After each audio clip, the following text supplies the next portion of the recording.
Anda masih bersama saya, Arif Zulkifli, dalam Azul Corner. Sebelum kita lanjutkan diskusi ini, kita saksikan sejenak pendapat masyarakat berikut. Ya, tahu ISIS. Kurang ya, nggak setuju, sangat nggak setuju karena ISIS itu kelompok radikal ya. Masyarakat kalau dengar ISIS, otomatis itu radikalisme yang terlintas. Dan radikalisme itu sering mengkafirkan orang lain. Kalau udah seperti orang yang tidak segaris, yang tidak sepaham itu dianggap bukan kelompoknya.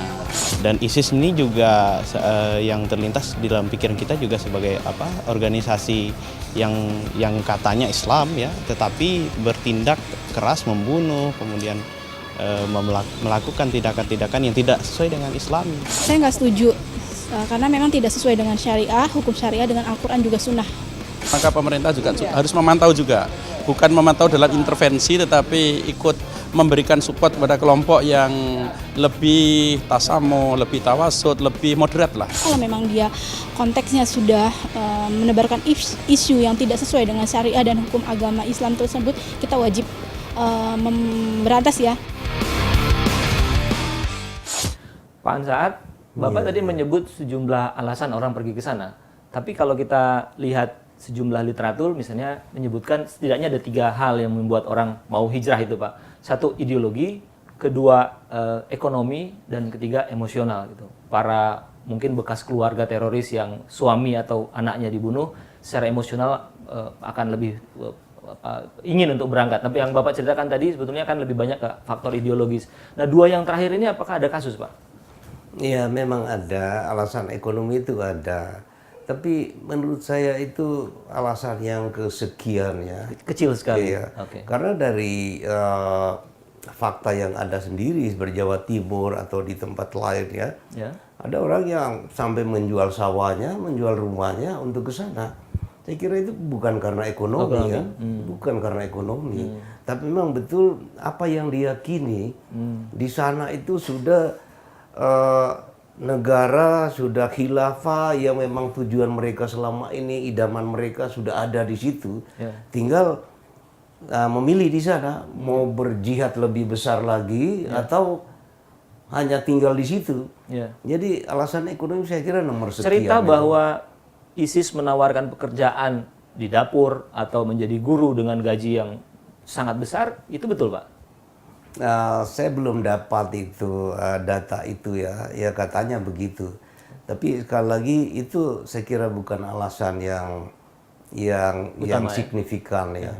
Yang paling signifikan itu memang karena keyakinan terhadap ideologi itu. Faktor emosional, Pak?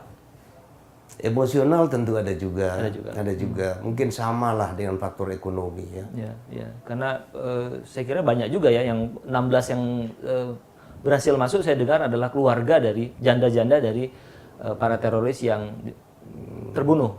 Ya ada, tetapi yang banyakkan itu adalah yang punya akses, punya hubungan dengan orang-orang yang memang selama ini sudah militan, meyakini, ya paham jihadis seperti itu. Tempo beberapa waktu lalu mengirimkan wartawannya ke perbatasan Turki dengan Suriah, Pak. Dan menemukan bahwa sebelum menjadi ramai seperti ini, itu mudah sekali menembus perbatasan. Ada dugaan pemerintah setempat sebetulnya juga memberi ruang kepada imigran-imigran ISIS ini. Ya, itu ada. Saya membaca dan mendengar itu analisis-analisis seperti itu ya. Tapi ya umumnya itu ya selalu dikaitkan dengan ya teori konspirasi apa segala macam ya.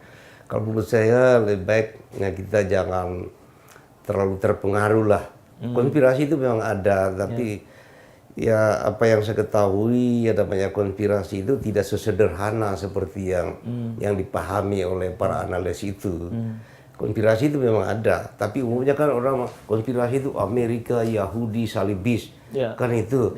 Padahal ternyata kalau kita baca buku dari hasil-hasil penelitian dari sana sendiri, itu konspirasinya itu luar biasa, melibatkan semua negara.